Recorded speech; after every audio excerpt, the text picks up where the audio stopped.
Hey, welcome back. Now let's take a look on how we can edit or rewrite the existing text, and also we will learn some amazing cool autofill feature of Excel. You can edit text or values in a cell directly. To start editing values, just put your cursor right in a cell. From here, you can start typing and it's going to overwrite what's already in there. Now just hit the enter key and the value's been changed. When you select a cell, you'll also notice that up here, which is known as a formula bar, you can also see what is the value of the cell. I can click right here also to edit the cell. And the last way we can edit the cell is by double clicking in the cell.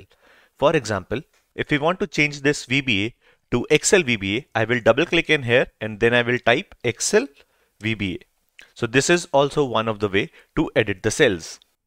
Alright, let's just push all of these years up by one.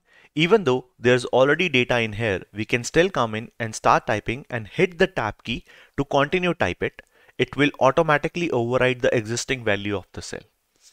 Okay, so now that we have made some changes, that's how you edit a cell. Excel also comes up with something really cool known as autofill.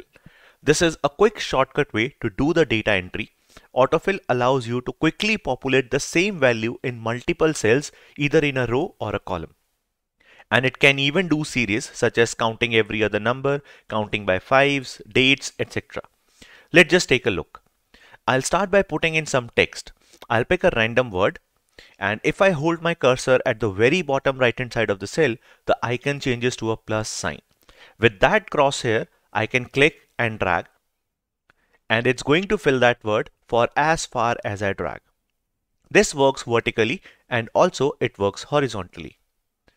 I can drag it out as far as I want to. So it works for text. It also works for numbers. Now let's just put some numbers and we will click and drag.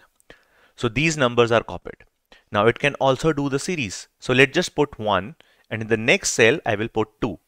To do a series, you need to highlight both the cells.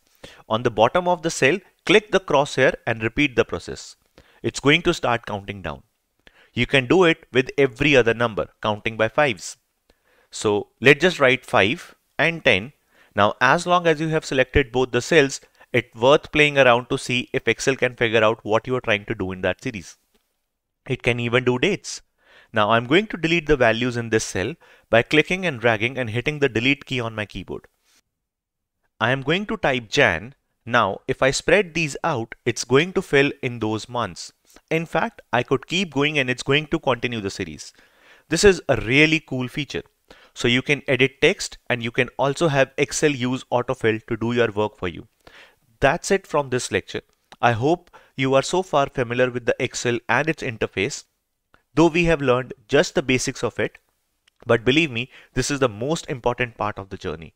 See you around.